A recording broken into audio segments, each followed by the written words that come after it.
नमस्कार, आप देख रहे हैं न्यूज इंडिया और मैं हूं आपके साथ अंजनी कुमार सिंह। यूपी में सियासी रण सज चुका है। 10 फरवरी को पहले चरण का मतदान होना है और इसके लिए 8 फरवरी यानी कल से ही चुनावी शोर यानी चुनावी प्रचार थम जाएगा। पहले फेज में एनसीआर और पश्चिमी यूपी के 11 जिलों की 58 सीटों पर मतदान होना है। इनमें शामली, मुजफ्फरनगर, बागपत, मेरठ, गाजियाबाद, गौतम बुद्ध नगर, हापुड़, अलीगढ़, बुलंदशहर, आगरा और मथुरा शामिल हैं। सभी दलों के सियासी सूरमा चुनाव प्रचार में अपनी पूरी ताकत झोंक दी है। प्रधानमंत्री नरेंद्र मोदी आज खुद बिजनौर में फिजिकल रैली करेंगे, जनसभा करेंगे। रक्षा मंत्री राजनाथ सिंह, मुख्यमंत्री योगी आदित्यनाथ पश्चिमी यूपी में होंगे। अखिलेश यादव और जयंत चौधरी भी मेरठ, मोदीनगर और बागपत का दौरा करेंगे। दरअसल 2017 के विधानसभा चुनाव की भी अगर हम बात करें तो इसमें बीजेपी को बड़ी जीत हासिल हुई थी। पहले फेज के जिन 58 सीटों पर मतदान होना है उसमें से 2017 में 53 सीटों पर अकेले बीजेपी को जीत हासिल हुई थी और उस वक्त जो है समीकरण थोड़ा अलग था। इस बार का समीकरण अलग है। उस वक्त समाजवादी पार्टी का कांग्रेस के साथ गठबंधन था। राहुल गांधी और अखिलेश यादव की जोड़ी थी, 2 लड़कों की जोड़ी ये चल रही थी। इस बार समीकरण अलग है। इस बार कांग्रेस राहुल प्रियंका अलग लड़ रहे हैं। एसपी यानी अखिलेश यादव इस बार जयंत चौधरी आरएलडी के साथ गठबंधन में करके नई 2 लड़कों की जोड़ी उन्होंने बना रखा है, क्योंकि 2017 में कांग्रेस के साथ गठबंधन करके उनको कोई बहुत फायदा नहीं हुआ था। और पहले चरण की जिस पर आज हम लोग चर्चा कर रहे हैं उसमें तो कई जिले ऐसे थे जिसमें बीजेपी ने क्लीन स्वीप किया था, यानी उसमें किसी और पार्टी की दखल ही नहीं, एक भी सीट वो लोग नहीं जीत पाए थे। अगर हम उन जिलों की भी बात कर लें तो गाजियाबाद की सभी 5 सीटों पर बीजेपी ने क्लीन स्वीप किया था, यानी सभी सीट बीजेपी के खाते में आ गई थी। मुजफ्फरनगर जहां पे 2013 में दंगा हुआ था वहां पर बीजेपी को बहुत फायदा 2017 में भी हुआ, सारी सीट बीजेपी के पाले में आ गई थी। और बुलंदशहर की बात करें 7 सीट थी, 7 पर बीजेपी के उम्मीदवार जीत गए थे। अलीगढ़ में भी सभी सीटों पर बीजेपी का कब्जा हुआ था। आगरा में भी लगभग वही कहानी थी। तो इस बार हालांकि समीकरण बदले हुए, 2017 और 2022 में सारे समीकरण थोड़ा बदले हुए हैं। इस बार की जो लड़ाई काफी दिलचस्प हो गई है। तो इस बार क्या बदले हुए समीकरण में, चूंकि गठबंधन भी अलग है और बीजेपी के साथ चुनौतियां भी अलग है, तो इन चुनौतियों से बीजेपी कैसे निपटेगी? क्योंकि हर बार चुनाव में ये होता है, चुनौतियां होती हैं, जो रूलिंग पार्टी उनके सामने चुनौतियां होती हैं, लेकिन उनसे बीजेपी कैसे निपटेगी? और इस बार आरएलडी के साथ जो है समाजवादी पार्टी जोड़ रही है। किसान फैक्टर बहुत बड़ा मुद्दा है, लेकिन एक चीज जिस पर सबकी निगाहें हैं, ओवैसी फैक्टर। इस बार ओवैसी फैक्टर कितना डेंट करेगा समाजवादी पार्टी, कांग्रेस और बीएसपी को, ये भी एक चर्चा का विषय है। आज इसी पर हम चर्चा करेंगे। कई खास मेहमान हमारे साथ जुड़ रहे हैं, उनका परिचय आपसे करवा दें। अरविंद सिंह जी हमारे साथ प्रवक्ता बीजेपी के हैं, आपका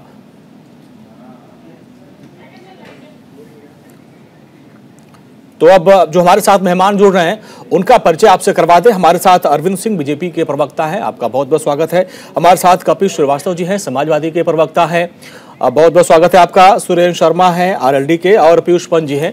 आप सभी के पास आएंगे, लेकिन लता जी को श्रद्धांजलि दी जा रही है राज्यसभा में। सबसे पहले वहां लिए चलते हैं। At the age of 92 years, born in a family of musicians in September 1929 at Indore in Madhya Pradesh, Lata ji took to singing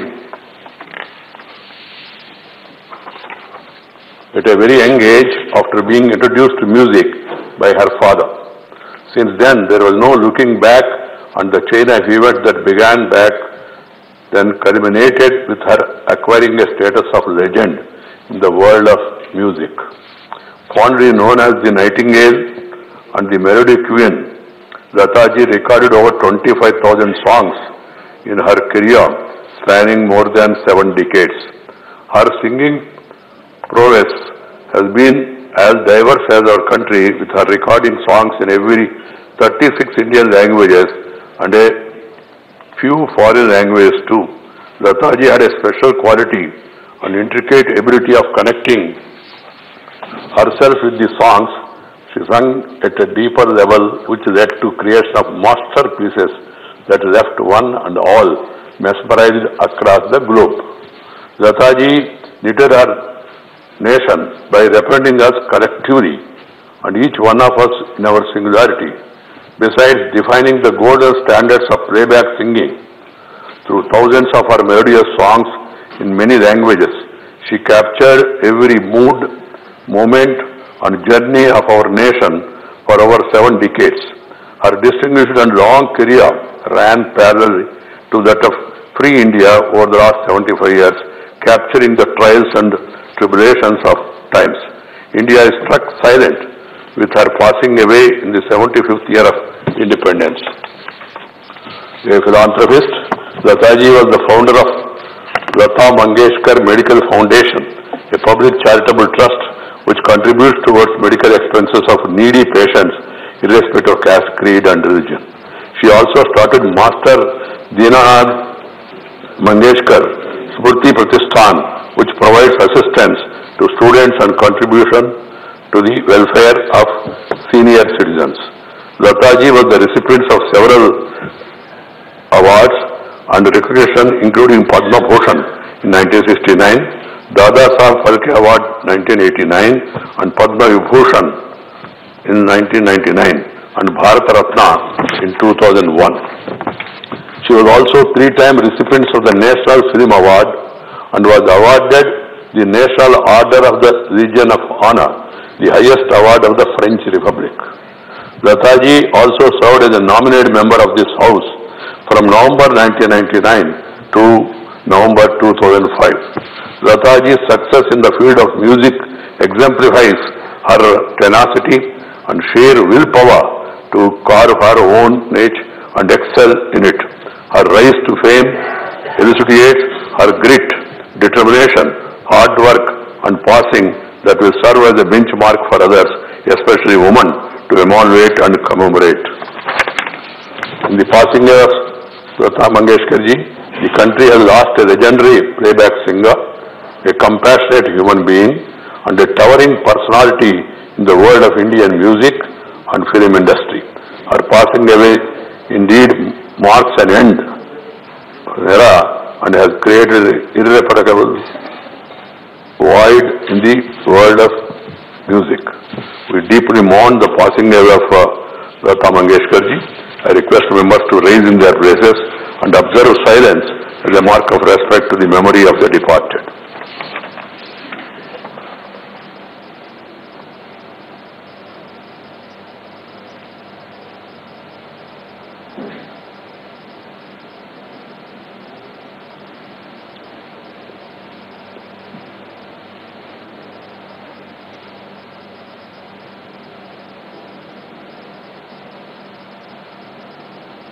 Om Shanti Shanti Shanti. Secretary General will convey to the तो राज्यसभा में आज लता मंगेशकर को याद किया जा रहा है, उनको श्रद्धांजलि दी जा रही है और यहाँ पर उनके सम्मान में 1 घंटा के लिए राज्यसभा की कार्यवाही को भी स्थगित किया गया है। ये भारत रत्न लता दीदी के सम्मान में राज्यसभा में, चूंकि राज्यसभा की वो मेंबर रही हैं और इस वजह से उनको वहाँ पर याद किया जा रहा है और उनको श्रद्धांजलि दी जा रही है। चलिए अपने डिबेट पे आते हैं, चूँकि काफ़ी महत्वपूर्ण हो जाता है। कल चुनावी शोर थम जाएगा, उसके पहले सभी पार्टियों की क्या रणनीति है, क्योंकि बीजेपी अपना प्रदर्शन दोहराना चाहेगी। हालात बदले हैं, चुनौतियां बढ़ी हैं और समाजवादी पार्टी इस बार यहां से बीजेपी को हटाने के लिए पूरी रणनीति बना रखी है। हर बार उनकी अलग रणनीति होती है। हमारे साथ तमाम जो मेहमान जुड़े उनका परिचय एक बार फिर से आपसे करवा दें। अरविंद सिंह प्रवक्ता बीजेपी के हैं, कपिल श्रीवास्तव समाजवादी पार्टी के प्रवक्ता हैं, सुरेश शर्मा जी आरएलडी के राष्ट्रीय मीडिया प्रभारी हमारे साथ हैं, आपका स्वागत है, और पीयूष पंत जी वरिष्ठ पत्रकार हमारे साथ। सर आपका भी बहुत बहुत स्वागत है।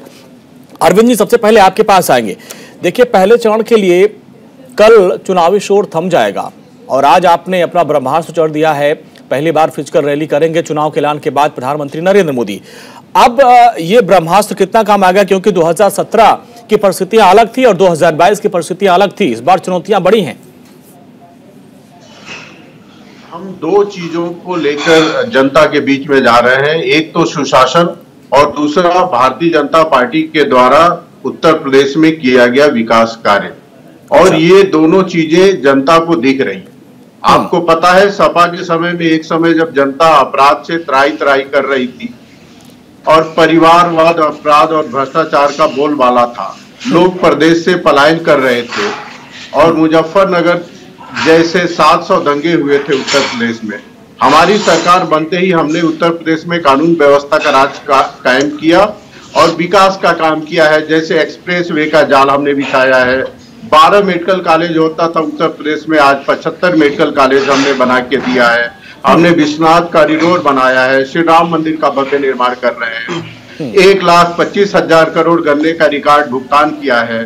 तो जनता के सामने किया गया हमारा काम और हमारे द्वारा स्थापित कानून व्यवस्था का राज्य है, और हमें पूरा विश्वास है कि पिछली बार की तरह इस बार भी जनता हमें प्रचंड बहुमत से जिताएगी।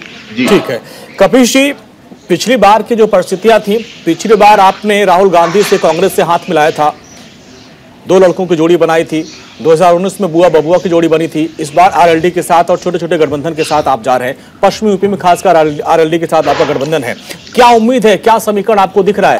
क्योंकि पिछली बार बीजेपी ने मैक्सिमम जिलों में क्लीन स्वीप किया था, तो इस बार क्या रणनीति, कैसे आप बीजेपी को यहां से हटाएंगे और कैसी अपनी सत्ता बनाएंगे? क्या पश्चिमी यूपी के पहले चरण के लिए क्या रणनीति है?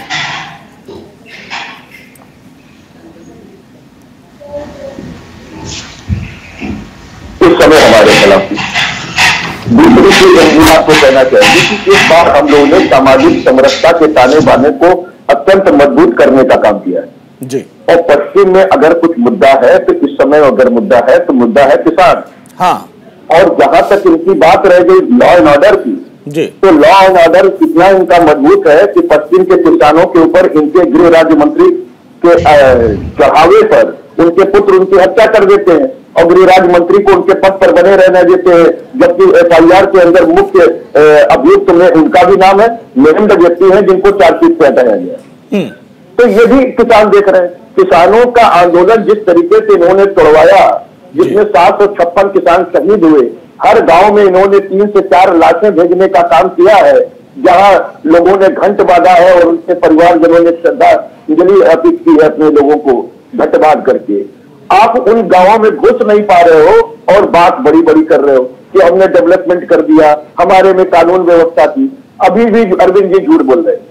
NCRB के आंकड़े हैं कि 2017 से 2018, जो कि इन्होंने रिलीज नहीं किया था, 2019 के बाद रिलीज किया, अंजनी जी 189 दंगे उसी समय हो चुके थे, जिसमें आपको एक बड़ा दंगा मैं याद दिलाता हूं, जिसमें सुबोध सिंह की हत्या कर दी गई थी शिखर अग्रवाल के द्वारा, जो बजरंग दल का मेंबर था, और पूरा थाना फूंक दिया गया था। पता नहीं उसको दंगा मानते हैं कि नहीं, जहां 25,000 से ज्यादा लोगों की भीड़ की, अल्पसंख्यक वर्ग की, वहां दंगा फैलाने की साजिश थी। तो ये शायद ये भूल जाते हैं।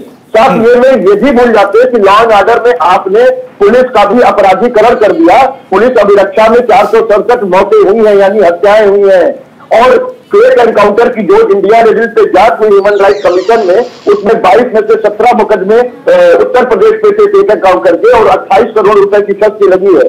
ये तो हम वो बता रहे हैं जिसमें पुलिस का अपराधीकरण किया गया। हिनियस क्राइम में 7.50%, और महिलाओं के प्रति अपराध में जो है नंबर 1 पे है उत्तर प्रदेश। भ्रष्टाचार में 25% की बढ़ोतरी है, साइबर क्राइम में 35% की बढ़ोतरी है।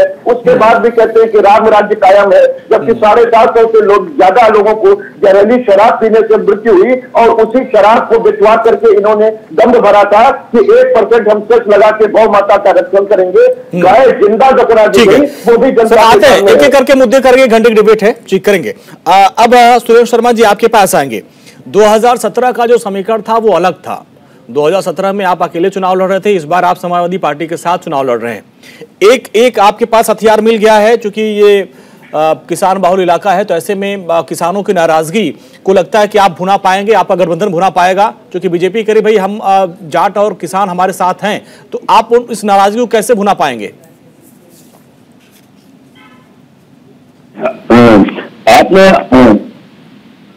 आपने जो है ना 2-3 मुद्दे पर बात करी है बीजेपी प्रवक्ताओं ने, है ना। मैं पहली बात तो आपने बताया कि आज वो ब्रह्मास्त्र चला गया, उन्होंने अपना बिजनौर में प्रधानमंत्री जी रैली कर रहे हैं।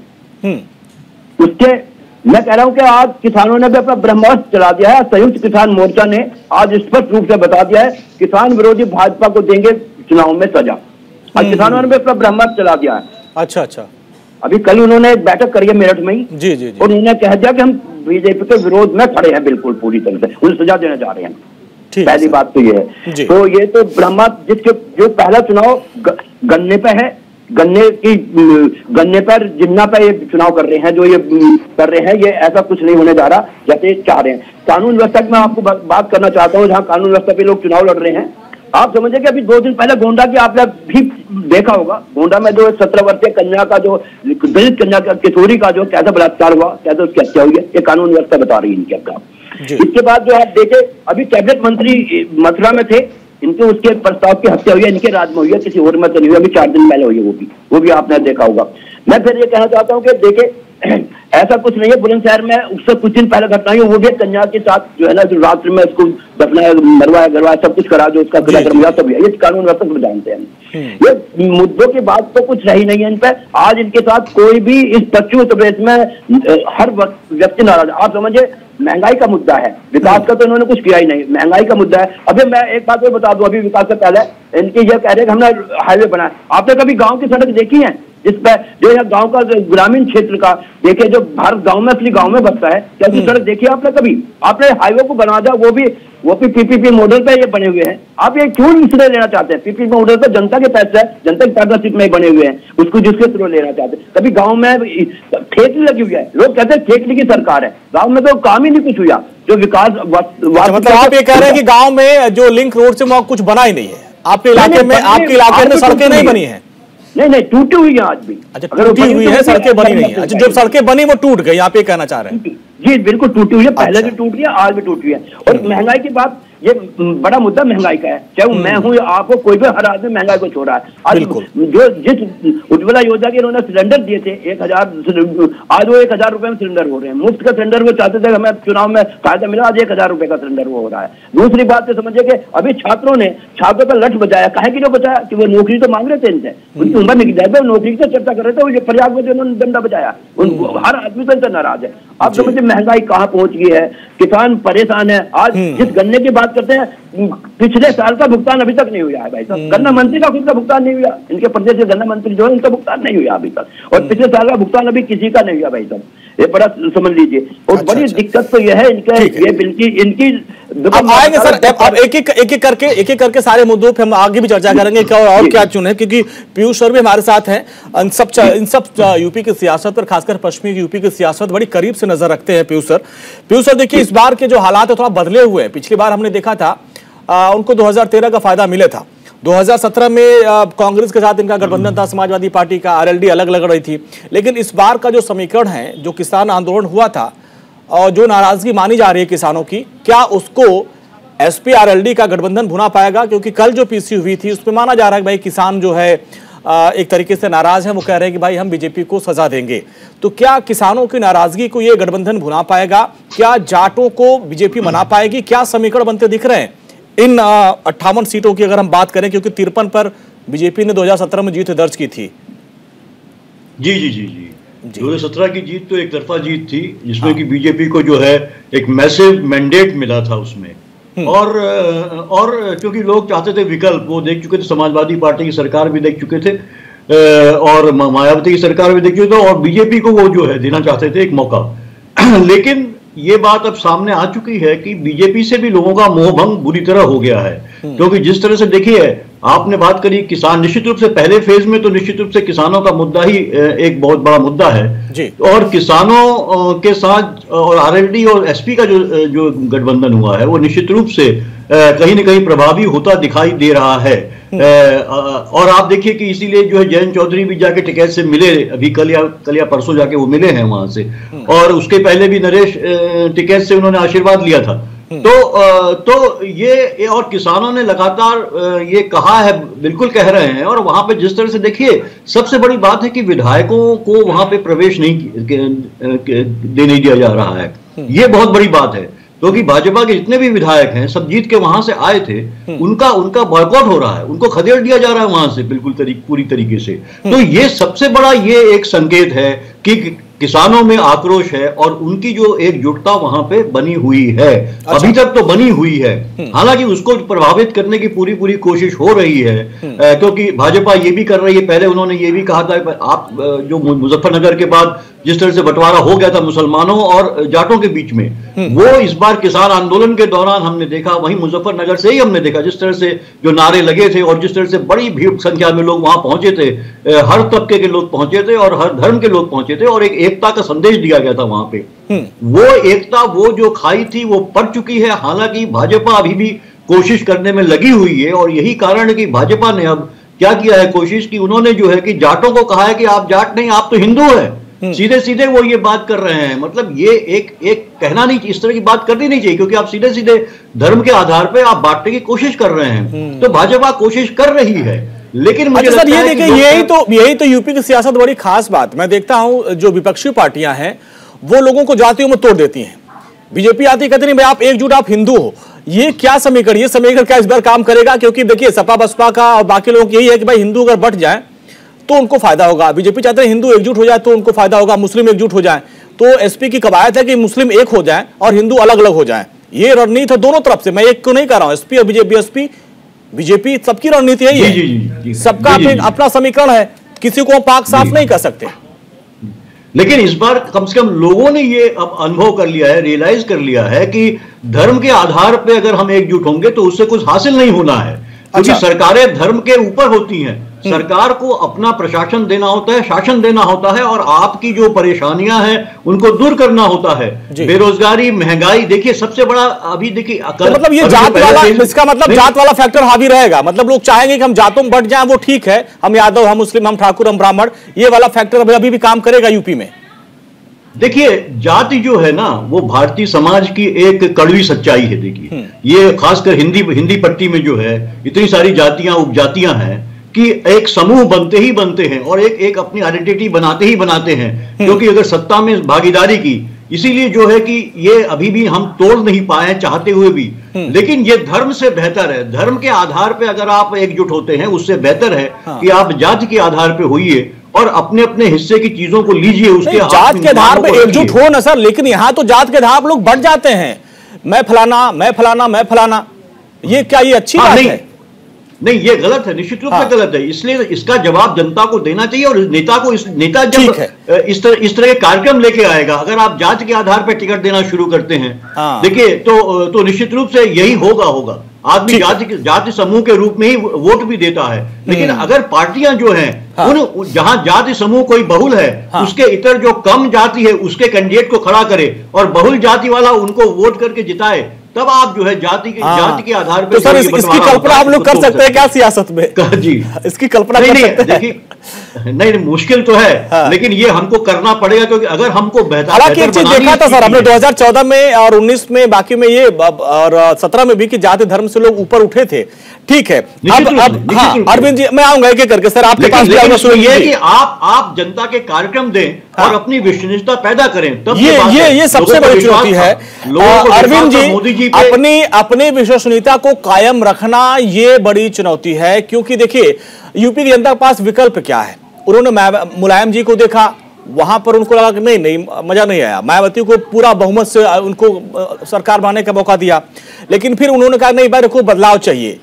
फिर समाजवादी पार्टी आई, एक युवा मुख्यमंत्री आया, लेकिन फिर भी उनको नहीं समझ में आया। उन्होंने फिर बदलाव किया। आपने एक बहुत भरोसा दिया था कि हम आएंगे तो बहुत कुछ बदल देंगे, लेकिन अभी भी जो विश्वसनीयता की बात पीयूष जी कह रहे हैं, वो विश्वसनीयता कायम कैसे रख पाएंगे?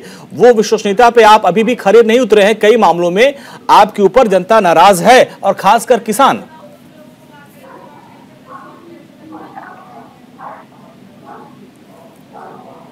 इतना अच्छा डिबेट करा रहे हैं जी, और सारे प्रवक्ता हमारे विरोधी पार्टी के भी जो बैठे हुए हैं बहुत शालीनता से अपने समय में जवाब दे रहे हैं। थोड़ा मुझे चिल्लम चिल्ला पसंद का मैं चाहता हूं कि दर्शक हैं चुनाव का वक्त सबका पक्ष जाने। जी, चाहे वो सुरेंद्र जी हो या श्रीवास्तव जी हो, सबने बड़ी शालीनता से अपनी बात रखी है। मैंने बीच में नहीं बोला है जी। मैं 2-3 चीजों का उत्तर देना चाहूंगा जी। देखिए, एक तो किसान कहा गया, तथ्य इस बात के सबूत है कि भारतीय जनता पार्टी सरकार ने किसानों के लिए जितना किया है उतना किसी ने नहीं किया। ये लोग किसान का नाम ले रहे हैं, यानी किसान के पीछे छुप के अपना कोई आधार नहीं है, खुद काम नहीं किया है, किसान के नाम पे ये चाहते हैं कि लोगों को बरगला के वोट ले लें। ये होने वाला नहीं। सर किसान नाराज है, इस बात को मान रहे हैं आप ना? नाराज तो है ना वो, नाराज है, जाहिर सी बात आपकी मुखालफत करेंगे वो। अंजनी जी, किसान वास्तविकता को पहचानता है। चाहे ये आप बजट देख लीजिए, या किसानों के लिए जो गन्ने का भुगतान उत्तर प्रदेश के संदर्भ में देख लीजिए, जब समाजवादी पार्टी की सरकार थी उसके तुलना में 1.5 गुना ज्यादा हमने 1,25,000 करोड़ गन्ने का भुगतान किया है। डीएपी पे सीधे सीधे 50% का हम सब्सिडी दे रहे हैं, नीम कोटेड हम यूरिया दे रहे हैं, हम किसान सम्मान निधि दे रहे हैं, हमने ऑर्गेनिक खेती के लिए इस बजट में बहुत बड़ा प्रावधान किया है। ये चीजें आप जनता को समझा पाए हैं सर? इन चीजों को आप जनता को समझा पाए? क्योंकि अब 2 दिन का मौका है, आज ही कल की बात है, क्या समझा पा रहे हैं आप? क्योंकि ये किसान समझे नहीं है, खासकर पश्चिमी यूपी के। अंजनी जी मेरे को बोलने दीजिए, हम बखूबी समझा पा रहे हैं। दूसरा, हमारे समाजवादी पार्टी के मित्र ने कानून व्यवस्था हमारे गृह राज्य मंत्री पे सवाल उठाया। इनके सरकार में गायत्री प्रजापति पे बलात्कार का आरोप था, लुकआउट नोटिस जारी हुआ था, उसके बाद भी कैबिनेट मिनिस्टर बने हुए थे। और लखीमपुर कांड जिसका ये चर्चा कर रहे थे, कांड होते ही एफआईआर दर्ज हुआ और सुप्रीम कोर्ट के मॉनिटरिंग में, कोर्ट के द्वारा नियुक्त जज के मॉनिटरिंग में उसकी जांच हो रही है। ठीक है, पहले चरण के रण के लिए सारे योद्धा मैदान में आ चुके हैं। कल चुनावी शोर थम जाएगा, उसके पहले तमाम जो चुनावी योद्धा हैं चुनावी रण में अपनी पूरी जोर आजमाइश कर रहे हैं। वो कौन से बड़े मुद्दे हैं जिनको लेकर चुनावी पार्टियां, सियासी पार्टियां चुनाव मैदान में उतर रही है, उस पर हम चर्चा कर रहे हैं। और ब्रेक से पहले बीजेपी ने बताया कि भाई हमारा दो मुद्दा है, विकास और सुशासन। और पश्चिमी यूपी में ज्यादातर हमारी भी टीम जहां तक गई, पश्चिमी यूपी के ज्यादातर लोग मानते हैं कि कानून व्यवस्था पहले से कुछ बेहतर हुई है, ये उनका प्लस पॉइंट है। लेकिन जो किसानों की नाराजगी है वो एक बड़ा फैक्टर है। और जहां तक हम पश्चिमी यूपी की बात करें तो ये किसान बाहुल इलाका है और गन्ना की बात चल रही थी। अभी आरएलडी के प्रवक्ता ने कहा भाई गन्ना का भुगतान बहुत कम हुआ है। बीजेपी के प्रवक्ता कह रहे भाई जो हमने गन्ना का भुगतान किया है वो सबसे ज्यादा हुआ है। और मुख्यमंत्री जी कह रहे हैं कि भाई 2007 से 2017 तक का आंकड़ा आप उठा लो। कपीश जी आपको, सुरेंद्र जी आपको, दोनों को उन्होंने चैलेंज दिया है। 2007 से 2017 का आंकड़ा आपने उठा लो, आप लोगों ने 95,000 करोड़ का भुगतान किया है और हमने 5 साल में 1,45,000 करोड़ का भुगतान किया है। बड़ी अच्छी बात है, सारे दर्शक हमारे सुन रहे हैं। अब आप लोग कपीश जी अपना आंकड़ा रखिए। गन्ने की बात इन्होंने की है, गन्ने को लेकर आपकी सरकार में क्या रहा? पहली बात तो हम अपने माननीय मित्र को एक बात बता दें जी कि वर्तमान समय में जो इन्होंने बजट प्रस्तुत किया वो 5,27,000 करोड़ है। लेकिन जब 2000 आपने 17 में देखा होगा तो 3.5 लाख करोड़ का बजट था। यानी कि महंगाई जिस उच्च स्तर पे गई उसी हिसाब से आपकी जो आमदनी बढ़ी उससे आपने बजट बढ़ाया। तो गन्ने का अगर ज्यादा पैदाइश हुई तो गन्ने का भुगतान आपने ज्यादा किया, ये बड़ी बात है। लेकिन सुप्रीम कोर्ट ने जो कहा था कि 15 दिन के अंदर आप गन्ने का भुगतान कर देंगे, अरविंद को बोलने दीजिए, फिर आपके पास आऊंगा। अभी इन्होंने बड़ा संस्कार दिखाए थे, अपने ही संस्कार तोड़ रहे हैं। नहीं, वो आपको धन्यवाद दे रहे हैं सर। नहीं, संस्कार नहीं, धन्यवाद दे रहे हैं आपको जी। मैं एक बात कह रहा हूँ, बीच में ना बोले जी, बीच में बोलने से काम गड़बड़ हो जाता है। हाँ। मैं एक चीज कह रहा हूँ जी कि 16,000 करोड़ रुपए का जो वर्तमान समय में बकाया है वो आपको बताना चाहिए कि साहब हम नहीं चुका पाए अपने किसानों का। आप कोई अपने उससे नहीं करता है कोई भी। अंजनी जी आप एक बात बताइए। मैं आऊंगा। आप नोट करिए सर, आप नोट करिए सर, एक एक करके नोट करिए, अपने बारे में सब जवाब नोट कर लीजिए साहब कि भाई 16,000 करोड़ का जो बकाया आप कब देंगे। जी बोलिए कपीश जी। बात नहीं रखा, आप एकदम अधीर हो जा रहे हैं। हाँ। और अभी तो बहुत सुनना है आपको, बहुत सुनना। जी सुनाइए। इस समय ग्रामीण में जो बेरोजगारी दर है वो आज तक की हाईएस्ट 5.6% की है। और एक चीज ये नहीं बता रहे जी कि फर्टिलाइजर सब्सिडी हो चाहे फूड सब्सिडी हो या किसी से संबंधित क्षेत्र की सब्सिडी में 27% की कटौती करके तथा फसल बीमा का 498 करोड़ रुपए बजट घटा दिया। और 98,000 करोड़ रुपए जो मनरेगा के लिए बजट था वो मात्र इन्होंने घटा के 73,000 करोड़। सर आप नोट करते जाइए अरविंद जी। आप ये देखिए ये किसानों को क्या दे रहे हैं, गरीबों को क्या दे रहे हैं। आप अपना ही बजट नहीं स्वीकार कर पा रहे, आप अपना ही बजट स्वीकार नहीं कर पा रहे हो।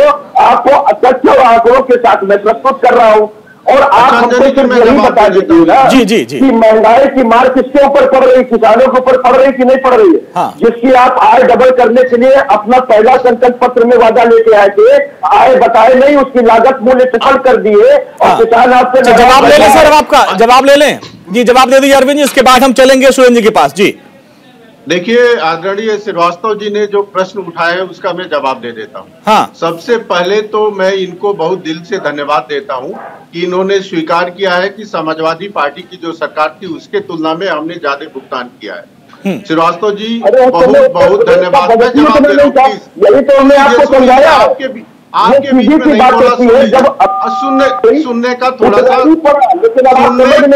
सा साहस रखिए। ठीक है, वो अपने हिसाब से ही समझेंगे सर, आप जो समझाना चाह रहे हैं वो अपने हिसाब से समझेंगे वो।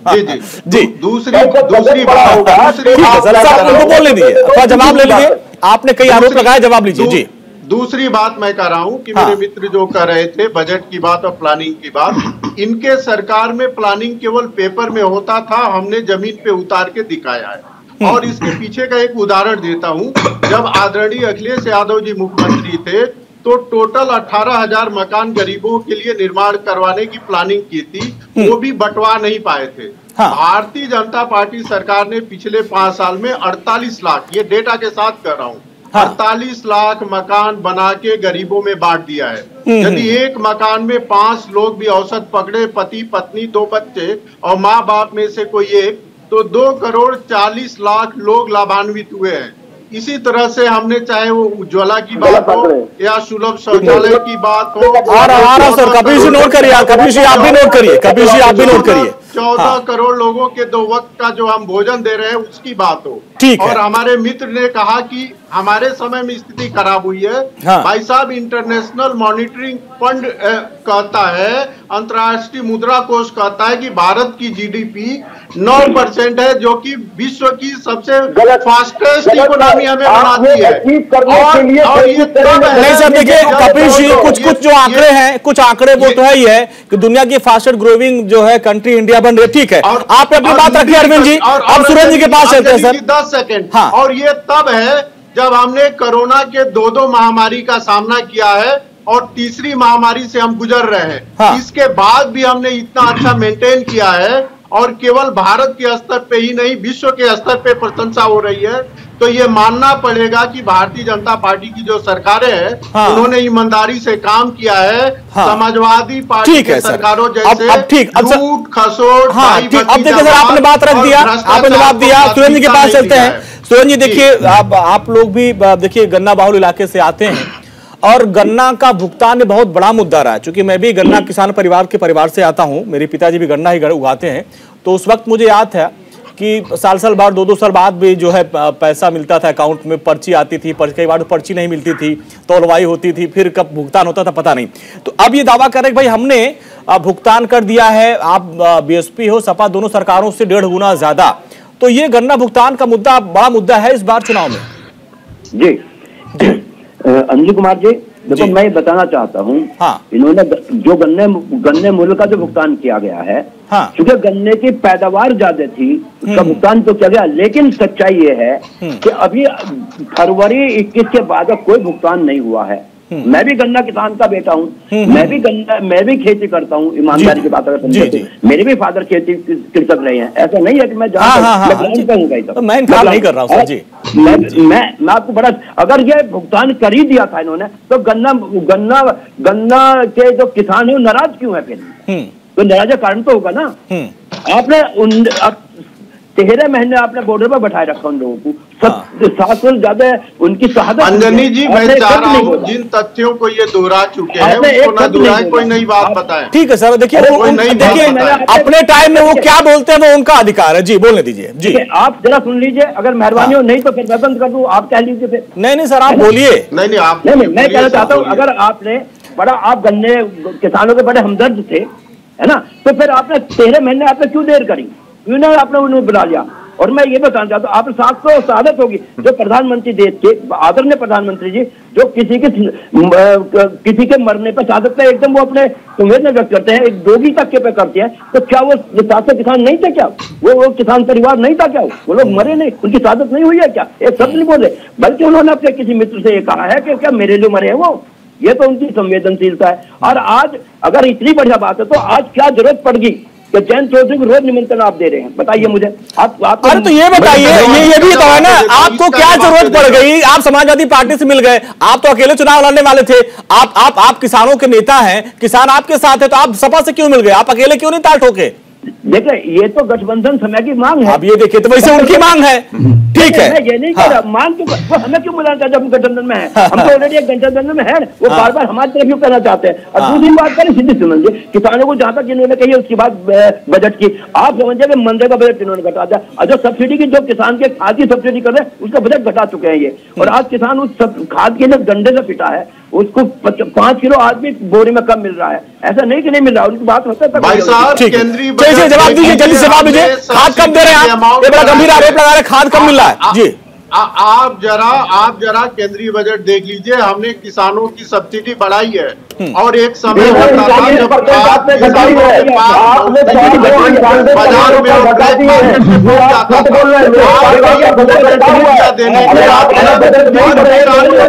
हो रहा है। चलिए ठीक है, आप देखिए, ये तो देखिए, ये तो चुनाव है, आप लोग अपने तरीके से आकलन करेंगे। पीयूष जी हमारे साथ हैं, समीक्षक हैं, वो आकलन करेंगे, ठीक है। अच्छा ठीक है, पीयूष जी देखिए, ये किसानों का जो मुद्दा बड़ा गंभीर मुद्दा है।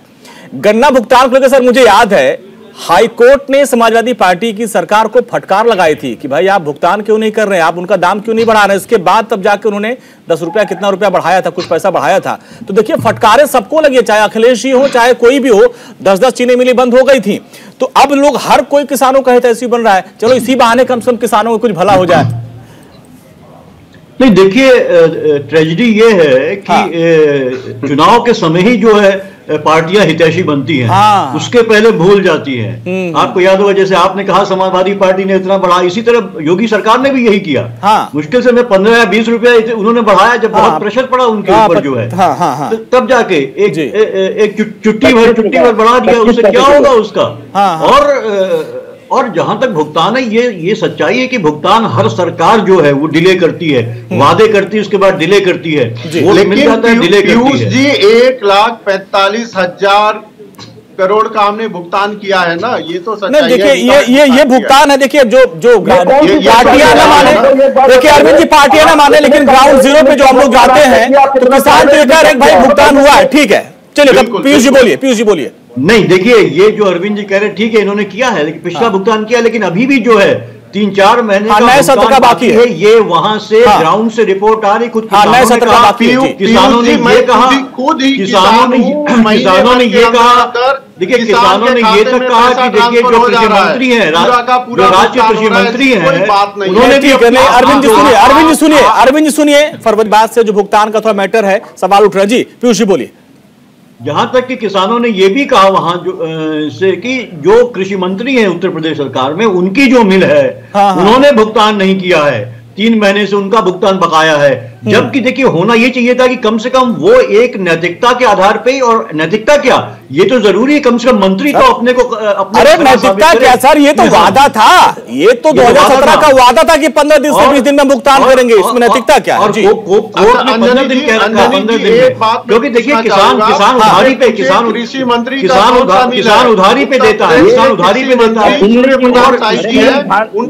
अच्छा ठीक है पीयूष जी, ये थोड़ा सा कंफ्यूजन वाली स्थिति है। एक मिनट पीयूष जी, थोड़ा कंफ्यूजन वाली स्थिति, वो कह रहा है कि शाही जी का कौन सी मिल है, शाही जी की कौन सी मिल है जहां पर भुगतान नहीं हुआ है? क्यों लगाते हैं? शाही जी की कौन सी मिल है सर? सुरेंद्र जी वो जरा इनको बता दीजिए, ये भूल गए हैं एक बार। सुरेंद्र जी बताएंगे। सुरेंद्र जी वो कौन सी मिल है, ये थोड़ा याद दिलाइए। याद दिलाइए सुरेंद्र जी, वो शाही जी की कौन सी मिल है? एक मिल बता दीजिए। गन्ना मंत्री के क्षेत्र का भुगतान नहीं हुआ, गन्ना मंत्री। अरे देखिए आप लोग पलट रहे हैं सर, ऐसे डिबेट करेंगे जनता गुमराह, मेरे शो में नहीं होगा। आपने कहा कृषि मंत्री का मिल है, गन्ना मंत्री जानना चाहता हूँ उनकी कोई चीनी मिल है? पीयूष जी, गन्ना मंत्री की कोई चीनी मिल है? गन्ना मंत्री की है, वही तो पूछ रहे हैं कौन सी मिल है? वो कौन सी चीनी मिल है? वो देवरिया जिले के पटनेवा से आते हैं, उनके पास कौन सी चीनी मिल है? जरा बताइए। अच्छा ठीक है, चलिए ठीक है। और भी पश्चिमी यूपी के और भी बड़े, देखिए आ गए किसानों का मुद्दा बड़ा था, किसानों पर हमने बहस की, पश्चिमी यूपी के और भी चैलेंज है, थोड़ा उस पर भी चर्चा कर लेते हैं। पीयूष जी और अरविंद जी आपके पास आएंगे। इस बार का जो ये मामला बन रहा था, हम देख रहे हैं कि एक बार फिर से मुजफ्फरनगर पे सारे नेता जोर दे रहे हैं। योगी जी 80-20 की बात करें, भाई 80% जो है हमको पसंद करते हैं, 20% 80-20 की लड़ाई है। और अमित शाह जी अभी जब नामांकन में गए थे गोरखपुर, तो वो बोले भाई इतना जोर से नारा लगाओ, जय श्री राम बोलो कि यहाँ की आवाज वहां तक मुजफ्फरनगर तक पहुंच जाए। तो ये जो एक बात हो रही है, किसान और मुसलमान ये अलग अलग हो रहे हैं, सपा चाहती भाई एक आए। और हमने देखा कपीश जी कि मुजफ्फरनगर में मुसलमान काफी नाराज हैं, वो ये कह रहे हैं कि भाई जो गठबंधन है उसमें तो आप लोगों ने मुसलमान उम्मीदवारों को बहुत मौका दिया ही नहीं, तो कैसे आप उनके सिंपैथी है जता रहे हैं कपीश जी? देखिए कभी कभी जो है तमाम उल्टी खबरें भी चल जाती हैं। हमने अच्छा। कभी मुसलमान जाट और किसान बांट के देखा है, हमने तो किसानों को दिया है। अच्छा नहीं सर, वो कह रहे हैं ना कि मुजफ्फरनगर में मुसलमानों को टिकट कम मिला है, कहीं बहुत कम मिला है। अब ऐसा है, वो वहां कहेंगे, कोई कह देगा कि मेरठ में आपने झंडा दे दिया। तो ये सारी चीजें थोड़ी बहुत तो होती रहती है, लेकिन उसका कोई फर्क नहीं होता, इतना नहीं फर्क होता। हमने बात करके टिकट नहीं दिया कि हम इतने को दे रहे हैं, लेकिन इन सबका साथ, सबका विकास, सबका विश्वास करने वाले बतावे कि एक भी अगर पूरे उत्तर प्रदेश में अभी तक दिया हो तो बता दें कि सबका साथ, सबका विकास, सबका विश्वास। सर वो तो अपना बताएंगे, आप बताइए, आपसे मुसलमान मुजफ्फरनगर वाले नाराज हैं, मुजफ्फरनगर वाले मुसलमान कह रहे हैं भाई आपको हमको टिकट ही नहीं दे रहे हैं। समतामूलक समाज की स्थापना के लिए समाजवादी पार्टी ने अब तक जितने भी टिकट दिए हैं उसमें सभी जाति और धर्म को बराबर से उनकी रेशियो के हिसाब से दिया गया, और हम लोगों ने उन सबको पावर्ड करने का काम किया, चाहे हमारी ऊपर कोई भी आरोप लगा लिया जाए। और दूसरी चीज हम एक बात कहना चाहते हैं, हमारे मित्र आंकड़ों में खेलना चाहते हैं, लेकिन हकीकत यही है कि आंकड़े जो है आपके उस लायक नहीं है जो आप दिखा सको। आप हमको सिर्फ एक बात बता दीजिए कि आज किसान कहता है कि हमको 500 रुपए की सम्मान निधि नहीं चाहिए, हमको हमारा हक दे दो, जो आपने कहा था डबल करेंगे, आपने बताया नहीं क्योंकि आज क्या किया आपने लगा। देखिए अभी आप किसान, देखिए डिबेट को थोड़ा, डिबेट को आगे खोल रहे, देखिए कपीश जी डिबेट को थोड़ा मैं खोल रहा, अरविंद जी डिबेट को हाईजैक मत कर, डिबेट को थोड़ा मैं खोल रहा हूं। मुझे पता है कि आप लोगों का फेवरेट मुद्दा किसान है और किसान में बीजेपी घिर रही है, लेकिन थोड़ा हम आगे बढ़ेंगे क्योंकि देखिए अब हम लोग आखिरी पड़ाव में आ गए हैं।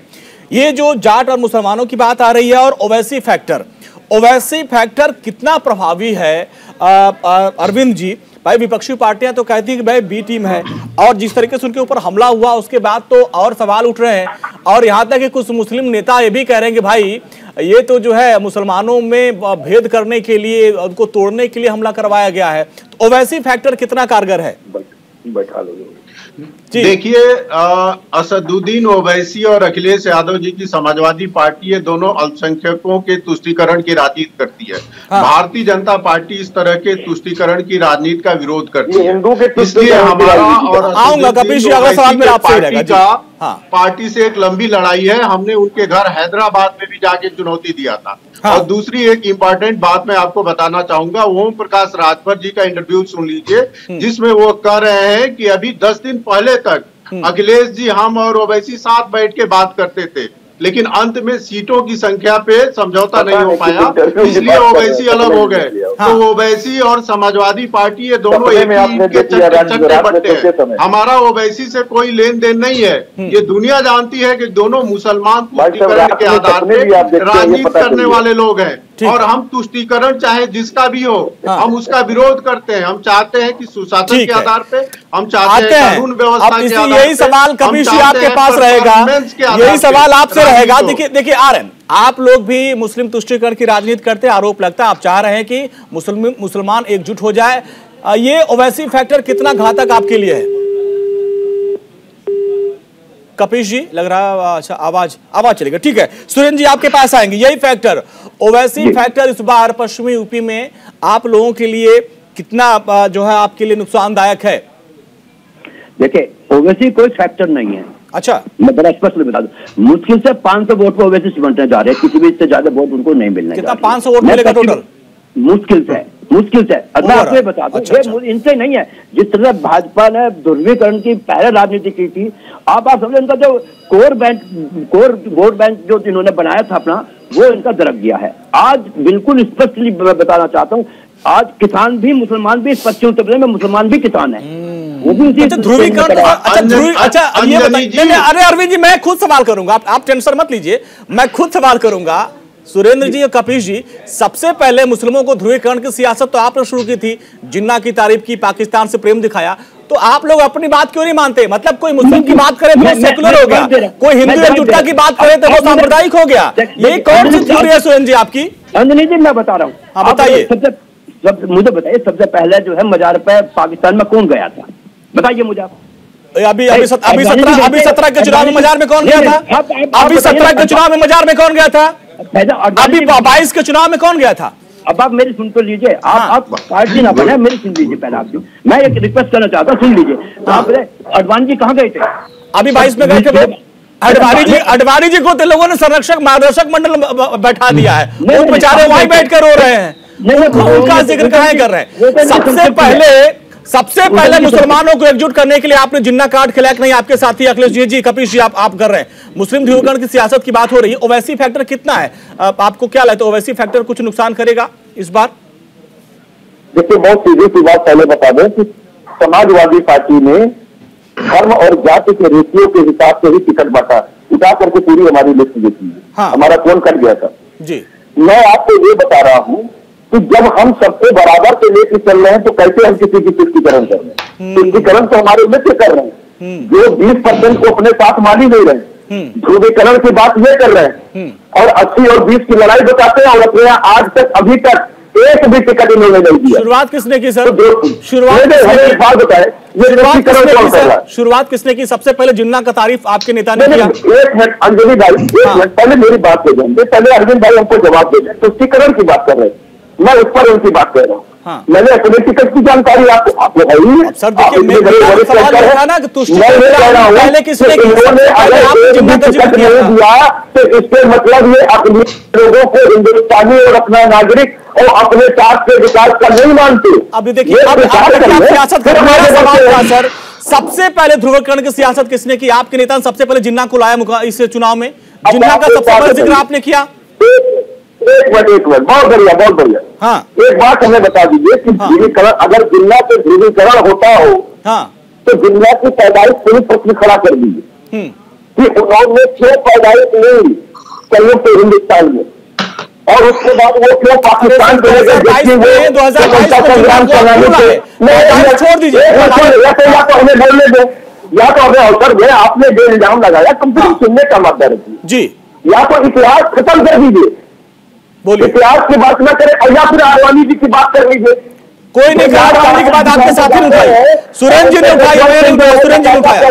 किताब लिख करते कि जो जिन्ना साहब थे सेकुलर थे, तो सत्ता संग्राम सेनानी थे, और अटल बिहारी वाजपेयी जी के समय में रेड कारपेट बिछाया जाता है, और किसकी बात करेंगे? मोस्ट फेवरेट नेशन की उपाधि देने वालों की किसने दिया? देखिए कपीश जी, हम लोग आखिरी पड़ा, मतलब ओवैसी फैक्टर क्या है? ओवैसी फैक्टर को नुकसान करेगा? ओवैसी फैक्टर का मतलब ये है कि जब पिछली बार उत्तर प्रदेश में लड़े थे तो 0.2% ये वोट पाए थे, कुल मिला करके इन्होंने 26,000 वोट पूरे यूपी से पाया था। इनकी खेद ही नहीं, और सभी जान रहे हैं कि पश्चिम बंगाल और बिहार में किसके विपरीत किसके चेहरे थे, वो सभी जान रहे हैं। ठीक है, पीयूष जी आपके पास आएगा, पीयूष जी आपके पास आएगा। ठीक है सर, तो आप पीयूष जी समझ लेते हैं ओवैसी फैक्टर कितना असरदायक है? सर देखिए, पीयूष जी आपके पास आऊंगा, पीयूष जी आपके पास आऊंगा, पीयूष जी मुझे पता है आपकी दुर्गी रखे मैंने हाथ रखा था जी। पीयूष जी आपके पास आऊंगा मैं। ओवैसी फैक्टर को क्या लोग हल्के में ले रहे हैं? मैंने देखा था कि आरजेडी का गणित बिगाड़ दिया था। आप पश्चिम बंगाल की बात मत करिए, पश्चिम बंगाल की सियासत अलग है, वहां पे ममता दीदी का अलग था, लेकिन बिहार में आरजेडी तेजस्वी यादव का सपना तोड़ दिया था ओवैसी ने। तो ओवैसी फैक्टर को क्या इतना हल्के में ले रहे हैं पश्चिमी यूपी में?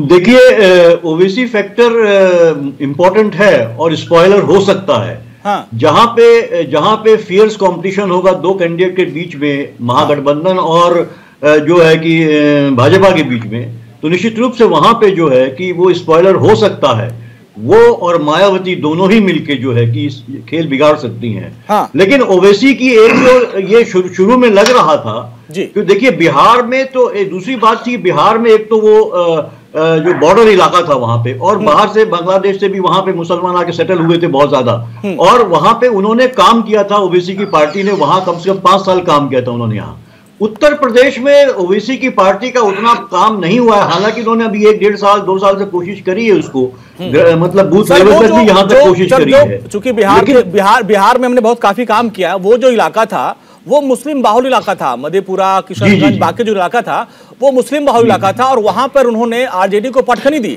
और हम यूपी की बात कर ले, 105 सीटें ऐसी हैं जहां पर मुसलमानों का प्रभुत्व है, तो ऐसे में ओवैसी फैक्टर को आप कैसे नकार सकते हैं? पीयूष सर, चलिए अब आपकी आवाज लग रहा है हम तक नहीं पहुंच पा रही है। जी हाँ कपिश जी। देखिए, पहली चीज हम आपको एक बात कह रहे हैं, हाँ। कि जो बिहार के लोगों ने सबक लिया है, जो हाँ। पश्चिम बंगाल में अप्लाई किया है, और जो साक्षी महाराज ने स्पष्ट रूप से कहा था कि उन्होंने हमारी बिहार में मदद की, अब पश्चिम बंगाल में करेंगे और उत्तर प्रदेश में करेंगे, हम उनका धन्यवाद देना चाहते हैं। तो उससे यहाँ पर अकलियत को सब पता है कि यहाँ कौन अवैधी जी किससे कह रहे हैं, ये किसी को बताने की जरूरत नहीं। और हम कहा ये करते हैं, अभी अलीगढ़ में हमारी टीम गई थी वोट के लिए, तमाम मुसलमान कह रहे थे कि भाई हमको अब सिंपैथी नहीं चाहिए, हमको भागीदारी चाहिए, हमको हिस्सा चाहिए। सपा हो, बसपा हो, कांग्रेस ने सिर्फ हमारी हिस्सेदारी ली है, हमको अपनी भागीदारी हमारा इस्तेमाल किया, हमको भागीदारी दी है।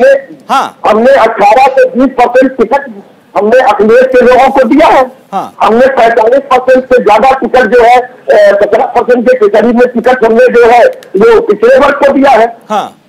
और आप देखिए कि इस समय पिछड़े वर्ग में भी अगर वो मुसलमानों के लिए बात कर रहे हैं जी, तो ये बड़ा फैक्टर नहीं है। ठीक है, हम तो ऐसा समीकरण बना के चल रहे हैं कि कोई आरोप हमारे ऊपर नहीं आ सकता।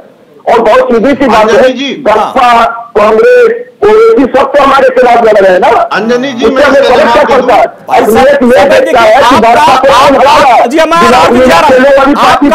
है इस बार आपका कोर वोटर मुसलमान है, अब उसमें सेधमारी होगी तो दिक्कत होगी जी। कोई सेधमारी नहीं है, इसलिए कोई सेधमारी नहीं है। 10 सेकंड में बात मालूम है कि 10 सेकंड हम अरविंद जी बर्बाद नहीं करेंगे। 10 सेकंड में अरविंद जी, 10 सेकंड में देखिए अंजनी जी, दिक्कत क्या है कि उत्तर प्रदेश में जो अल्पसंख्यकवाद और सांप्रदायिकता का बीज बोया है समाजवादी पार्टी ने, उस फसल को अब असदुद्दीन ओवैसी भी आके काटना चाहते हैं। इसलिए समाजवादी पार्टी को दर्द हो रहा है, उसको लग रहा है जो हमारी फसल है तुष्टीकरण की, अब इसमें साझेदार हो जाएंगे। चलिए सर, इतना ही समय हमारे पास बोया है। चलिए आप लोग अपनी बात रखिए सर, अपनी बात आपने रखी। देखिए मुद्दे बहुत हैं, जनता समझदार है, जनता जानती है कि कौन ध्रुवीकरण की राजनीति कर रहा है, कौन विकास की बात कर रहा है। लेकिन यूपी की सियासत में एक बात ये भी सही है कि भाई जात की बात जो है, जात से आप अलग नहीं कर सकते सियासत को, और धर्म की भी सियासत होती रहती है। बहुत बहुत शुक्रिया अरविंद जी आपका, कपिश जी आपका, सुरेंद्र जी आपका, पीयूष सर आपका, बहुत बहुत शुक्रिया इस पूरी बातचीत के लिए। तो देखिए पश्चिमी यूपी का रण तो अब सज चुका है। कल जो है चुनाव प्रचार का जो शोर है वो थम जाएगा, 10 तारीख को यहाँ पर मतदान होगा। अब देखना ये होगा कि 2017 में जो क्लीन स्वीप कई जिलों में बीजेपी ने किया था, इस बार क्या फैक्टर काम करता है। किसान और ओवैसी बड़ा फैक्टर तो है, ये मानना पड़ेगा सभी पार्टियों को।